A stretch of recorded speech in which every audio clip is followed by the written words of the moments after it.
রাজনৈতিক স্থিতিশীলতা নিশ্চিতে প্রয়োজনীয় সংস্কার উদ্যোগ নিয়েছে অন্তর্বর্তী সরকার। তবে এই উদ্যোগের পরও ধর্মীয় স্বাধীনতা নিয়ে রয়েছে উদ্বেগ। যুক্তরাষ্ট্রের আন্তর্জাতিক ধর্মীয় স্বাধীনতা কমিশনের এক প্রতিবেদনে উঠে এসেছে এ তথ্য। গত মে মাসে USCIRF এর একটি প্রতিনিধি দল বাংলাদেশ সফরের পর 21 জুলাই প্রকাশ করে প্রতিবেদনটি।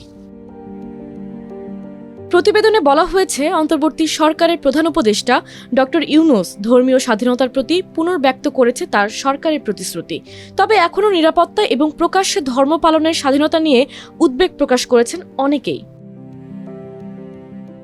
USCIRF এর প্রতিবেদনে আরও বলা হয়েছে, সাংবিধানিক গ্যারান্টি থাকা সত্ত্বেও বাংলাদেশ দণ্ডবিধির 195A ধারার অধীনে বজায় রাখা হয়েছে একটি ধর্ম অবমাননার আইন।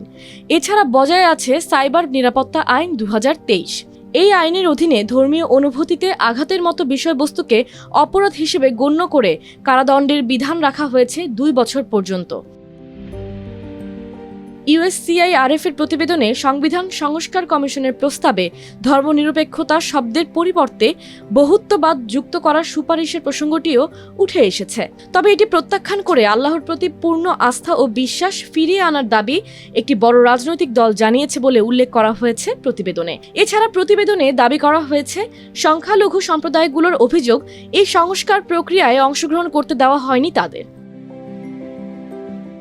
নারী সংস্কার কমিশনের প্রস্তাব নিয়ে হেফাজতে ইসলামী সহ অনেক ইসলামপন্থী রাজনৈতিক দলগুলোর আপত্তি ও বিক্ষোভের বিষয়টিও উঠে এসেছে প্রতিবেদনে, যেখানে বলা হয়েছে 433টি সুপারিশকে ইসলাম বিরোধী বলে ঢাকায় বিশাল সমাবেশ করে দাবি জানানো হয়েছে এ কমিশন বাতিলের। এছাড়া বাংলাদেশের বিশ্ববিদ্যালয়গুলোর ক্যাম্পাসে রক্ষণশীল ধর্মীয় প্রবণতা বেড়েছে এবং সংখ্যালঘুদের উপর হামলার ঘটনায় জবাবদিহির অভাব রয়েছে।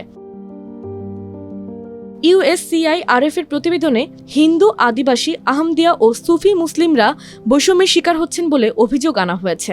এছাড়া বলা হয়েছে, আসন্ন নির্বাচনকে কেন্দ্র করে সহিংসতার আশঙ্কা থাকলেও সরকার এ ব্যাপারে এখনও কোনো কার্যকর কৌশল জানায়নি।